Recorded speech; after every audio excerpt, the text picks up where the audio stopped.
자, 르네상스와 종교개혁입니다. 네, 종이치네요. PPT 보도록 할게요. 네. 자, 이게 그 중세의 어떤 그림과 이게 르네상스의 그림. 네, 그렇습니다. 뭐 이런 차이가 있다. 점점 더 이제 사실적으로 인간을 그리기 시작했다라고 볼 수 있겠네요. 자, 그래가지고 첫 번째로 나오는 사람들은 그 이탈리아의 르네상스를 이야기했던 마키아벨리와 보카치오입니다. 마키아벨리는 이제 군주론이라는 책을 썼는데, 이 군주론이라는 책이 나오게 된 배경에는 이 이탈리아가 15세기 말, 그러니까 1494년인가 뭐 그럴 거예요. 그때 프랑스의 침입을 받습니다. 그래서 프랑스의 침입을 받는데, 이탈리아가 이때 당시에 도시국가, 엄청나게 번영한 도시들이 많았지만 결국에는 이 통일왕국에는 꼼짝없이 무너지더라 이거예요. 그래가지고 마키아벨리가 요거에 대한 반성으로 이탈리아의 통일왕국이 필요하다라는 입장에서 군주론이라는 거를 썼는데, 뭐 나도 읽어보진 않았습니다. 내용은 대략 이렇다고 해요. 결국에는 정치가 중요하다.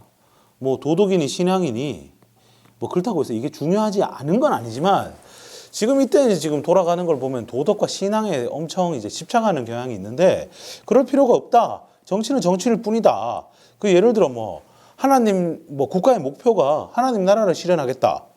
이것보다는 이게 아니고 국가를 부강하게 하고 국민을 행복하게 하고 이런 게 이제 주가 돼야 된다 하는 이야기죠. 그러니까 뭐 삼위일체가 어쩌고 저쩌고, 우리 그 조선시대에 보면은 상복을 1년 있니 3년 있니 이게 중요한 것이 아니라, 논쟁이나 토의를 하려 하면은 뭐 자주국방이라든가 동맹을 어느 나라와 맺어야 되는가, 세금을 올려야 되나 낮춰야 되나, 이런 거를 과제로 해야 된다 라는 식의, 어떻게 보면은 이제 현대의 국가들도 좀 되짚어 볼 만한 시사점을 제공해 주는 이런 내용들을 갖다가 책으로 썼대요. 네. 그다음에 옆에 있는 이분은 이제 보카치오라고, 데카메론이라는 글을 썼는데, 데카메론은 이제 10일간의 이야기, 흑사병을 피해서 어떤 별장에 온 7명의 숙녀와 3명의 남성분, 그래갖고 10명의 이야기를 다루고 있는 뭐 책입니다. 뭐 인간의 감정에 대해서 굉장히 솔직하고 좀 사실적으로 묘사한 뭐 그런 거래 가지고, 뭐 발매 당시에 되게 충격이 됐대요. 그래서 이거를 뭐 최초의 근대적인 소설이다 이렇게 보기도 한답니다. 네. 그리고 요거는 이제 그 유명한, 요거는 아니고, 이 사람은 레오나르도 다빈치고, 이 사람의 대표작인 모나리자. 네, 모나리자. 리자 부인인가? 뭐 해석하면 그렇다죠. 네. 그 다음에, 요 사람이 미켈란젤로의 대표적인 작품인 피에타. 피에타는 이제 그 뭡니까? 예수가, 죽고, 그 죽은 시신을 갖다가 이렇게 안고 있는 그 성모 마리아인가? 뭐 하여튼 그분의 모습이다 하는 건데, 이런 거 보면 막 근육의 디테일이랄까? 이런 거 정말 뭐 대단합니다. 네, 정말 사실적으로 잘 했어요. 근데 중세에는 이런 작품들이 전하지는 않거든요. 뭐 하여튼 이게 르네상스의 힘이다라고 높게 평가할 수 있겠죠. 그다음에 이제 미켈란젤로 하면은 이제 최후의 심판. 네, 성 시스티나 성당이라고, 지금 그 바티칸이라는 그 교황청이 있는 나라가 있잖아요. 거기에서의 이야기입니다. 원래는 이게 다 빨가벗은 사람들이었는데, 그 트렌트 공예, 아까 했었던 트렌트 공예에 보면은 이게 나오나 봐요. 트렌트 공예에서 이런 것도 했나 봐요. 그래가지고 거기에 이제 벌거벗은 건 안 된다, 가려라 라고 해가 뭐 이것저것 해가 천조가리도 붙여놓고 막 그렇게 했다고 합니다. 네, 꼭 가보세요. 네. 그다음에 요거는 이제 미켈란젤로의 천지창조라고, 이게 전부는 아니고 원래 9개인가 10개인가 뭐 있대요. 요런 게. 예, 그게 그 성경의 창세기 전에 그 내용을 갖다가 이렇게 그림으로 그렸다고 합니다. 네. 그다음에 요 사람은 이제 라파엘로라고, 라파엘로라고 하면 유명한 게 이제 아테네 학당이라는 거죠. 네, 아테네 학당.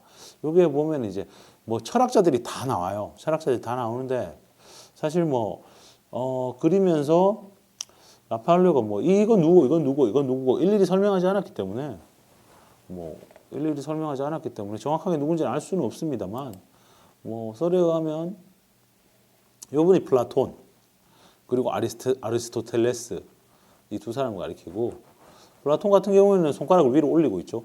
그 이유는 그 손가락 위로 올리고 있고 아리스토텔레스는 아래로 하고 있다. 이 아리스토텔레스가 보면 좀 현실주의자고 그 플라톤은 좀 이데아라고 해가지고 뭐 여러분들 윤리와 사상이나 생각과 윤리 이런 데서 한번 들어봤을 거예요. 그런 거 좀 뭐 이상적인 영원의 뭐 이런 느낌 뭐 이런 거를 했다는 거고 참고로 요 인물들의 그림은요 진짜 뭐 아리스토텔레스라든가 플라톤이라든가 이 사람의 얼굴이 뭐 실제로 전해졌는지 모르겠어요. 근데 보통 이런 거를 그림을 이렇게 하게 되면 자기 주변인들로 그리는 경우가 되게 많아요. 네, 그렇다고요. 예를 들어 뭐 자기를 후원해 주는 사람이다. 뭐 하는 거고 여기에 그 플라톤 같은 경우에는 이 레오나르도 다빈치를 여기에 얼굴을 넣었다고 전해집니다. 라파엘로가 개인적으로 되게 존경했나 봐요.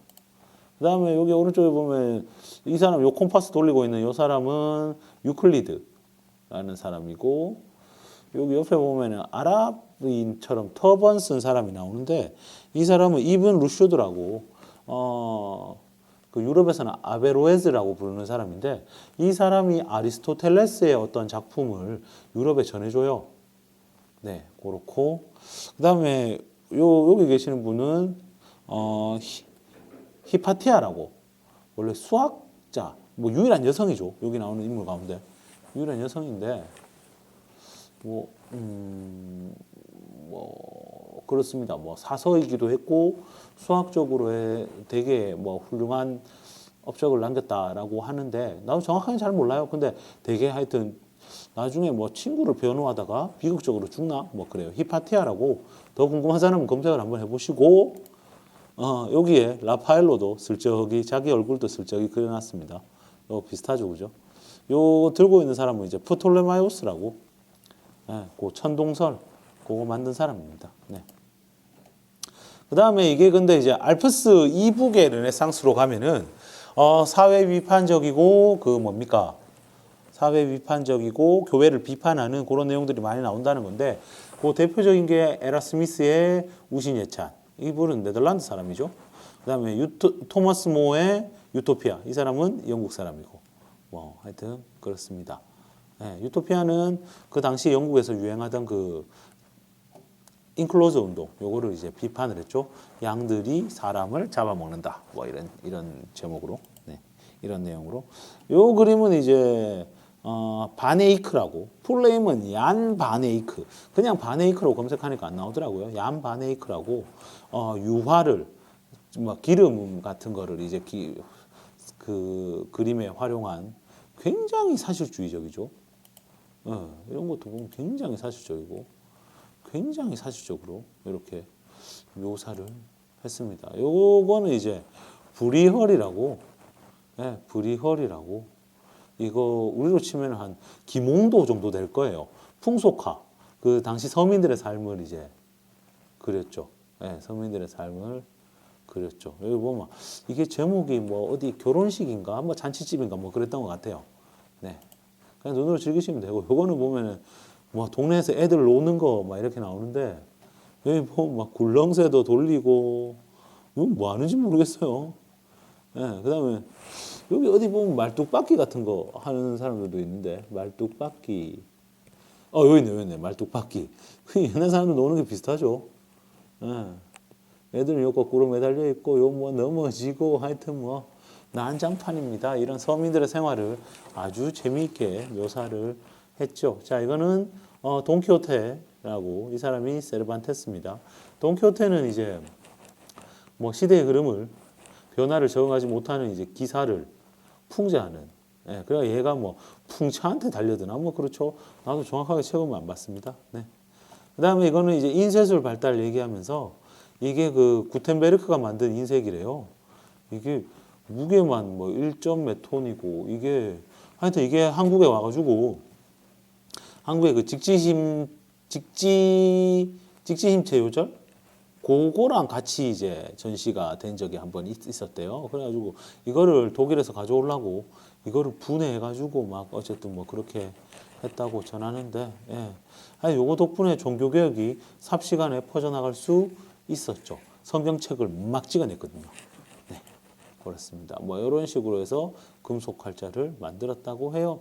뭐 유럽에서 금속 활자 사실 우리나라의 금속 활자가 원조긴 한데 우리나라는 사실 그걸 쓰기가 좀 불편하죠. 왜냐면 이때까지만 해도 이제 한글이면은 괜찮을 수도 있을 것 같은데, 한글도 뭐 좀 그거 하긴 한데 한자를 하게 되면 문제점이 한자는 글자 수가 너무 많아요. 이거를 다 금속 활자로 만든다는 게 굉장히 힘듭니다.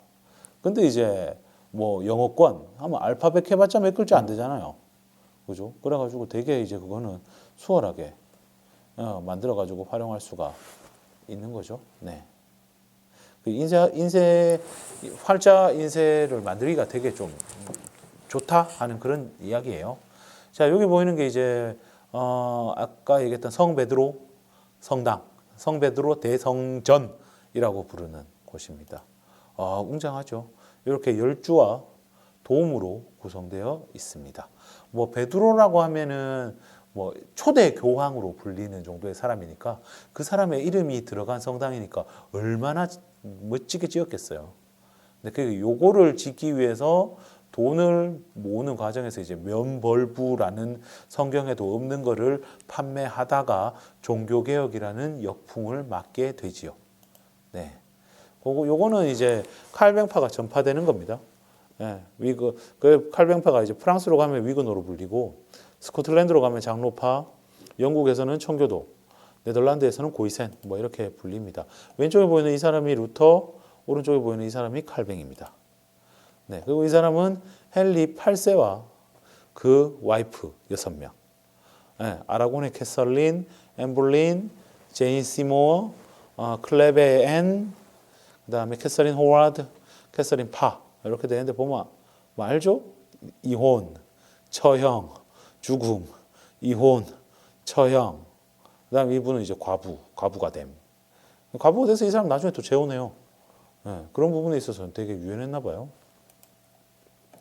그 다음에 이거는 네덜란드 독립전쟁. 예, 칼뱅파가 많던 네덜란드가 이제 독립을 하게 되지요. 예, 이분은 이제 앙리 4세고 이때 당시에 프랑스의 상황입니다. 위그노 여기 핑크색 같아 보이는 게 위그노, 노란색이 카톨릭, 그 다음에 여기는 뭐라 적혀있노? 뭐 하여튼 에리어. 뭐 그렇다고 하네요. 네. 뭐 격전지인가? 뭐 그런 것 같아요. 네. 그래가 이 합스부르크 그 네덜란드 독립전쟁 때 보면은 네덜란드가 이 합스부르크가 스페인으로부터 독립하는데 이때 당시에 스페인이 영토가 이 스페인 합스부르크 가문에서 가지고 있었던 영토가 이만큼이나 됐대요. 근데 얘들은 이제 카톨릭을 강요를 하면서 이 네덜란드에 가 있는 칼뱅파 고이센들의 반발을 받게 되고 결국 아까 나왔듯이 독립전쟁을 해서 네덜란드가 이렇게 독립하게 됩니다. 나중에 네덜란드에서 벨기에가 독립을 하게 되는데 벨기에는 카톨릭이고 네덜란드는 아까 얘기했던 칼뱅파. 예, 그렇습니다. 네. 그래가지고 이제 1648년 이때가 이제 베스트팔렌 조약이 일어났을 때거든요. 베스트팔렌 조약이 일어났을 때니까 이때 나라 상황이에요. 어느 정도 좀 이제 왕국으로 좀 정리가 되는 분위기인데 문제는 얘들이죠.